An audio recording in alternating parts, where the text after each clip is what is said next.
Recognizes the gentleman from Rhode Island. Thank you, Mr. Speaker. I rise today to urge my colleagues to join me in support of my amendment to help secure and protect our nation from cyber attacks.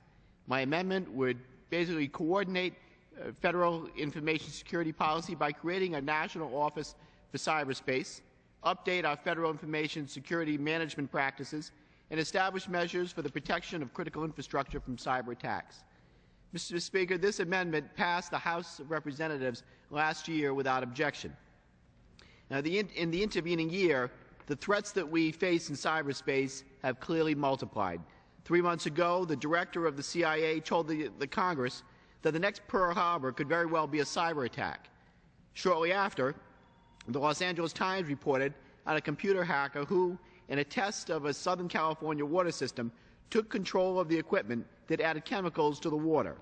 The article stated, in quote, "With a few mouse clicks, he could have rendered the water undrinkable for millions of homes," end quote. Well, Mr. Speaker, my amendment would secure our government-owned IT networks against massive data breaches and attacks by implementing recommendations of the CSIS Commission on Cybersecurity, which I co-chaired last year's committee work on oversight and on government reform, and several recent White House proposals. Now, Mr. Speaker, my amendment focuses on coordination of efforts to secure our federal networks, develop smarter cyber policies, and protect critical infrastructure like the power grid. It also establishes a Senate-confirmed National Cyberspace Office in the Executive Office of the President. Now, this amendment was included in the House-passed FY11 National Defense Authorization Act and helps renewed action in Congress on this critical issue. Now, with so much underway in the executive branch and in the other chamber, I believe it is critical for the House to once again take a stand on this issue and make the investments necessary to protect our networks in cyberspace. Now, I would note here that my offset is based on previous estimates of the cost of these provisions, which I firmly believe will actually be lowered once it is rescored. However, even this cost is dwarfed by the tremendous cost of inaction, which, if a successful cyber attack were carried out on critical infrastructure, could result in hundreds of billions of dollars in losses. Now, last year alone, researchers recorded 662 breaches at large companies or federal agencies that left 16.2 million records exposed.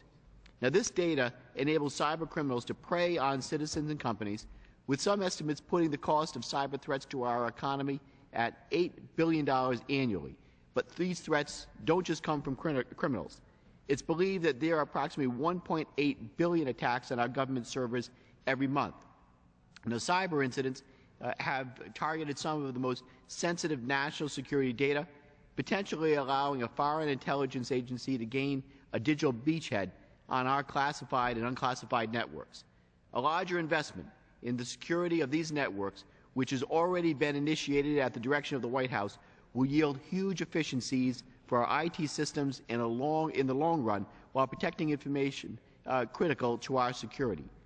Traditionally, no matter how fractious the debate in Washington becomes, Mr. Speaker, we have put aside partisanship when it comes to protecting the American people.